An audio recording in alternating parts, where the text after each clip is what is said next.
Budget পেশ হয়েছে এবং সেখানে আজকে আমাদের মাননীয় মুখ্যমন্ত্রী সোনাক্ষী মশলা কোথায়?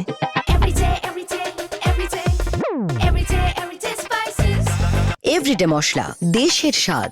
শ্রীমতী মমতা বন্দ্যোপাধ্যায় আমাদের বাংলার মা বোনেদের জন্য যে যতগুলো প্রকল্প নিয়ে এসেছিলেন, যার মধ্যে কন্যাশ্রী আছে, রূপশ্রী আছে, সবুজ সাথী আছে, একের পর এক আমাদের বিধবা ভাতা আছে, লক্ষ্মীর ভাণ্ডার আছে, সবাই জানেন আপনারা। তার মধ্যে শুধু প্রকল্প সামনে নিয়ে আসাটা ওনার উদ্দেশ্য না, এবং সেটাকে বাস্তবায়িত করা এবং যথার্থভাবে সেটাকে ইমপ্লিমেন্ট করা, যাতে আমরা বাংলার প্রত্যেকটা মা বোনেরা নিজেদের পায়ে নিজেরা দাঁড়াতে পারি এবং প্রত্যেকে শক্ত হই।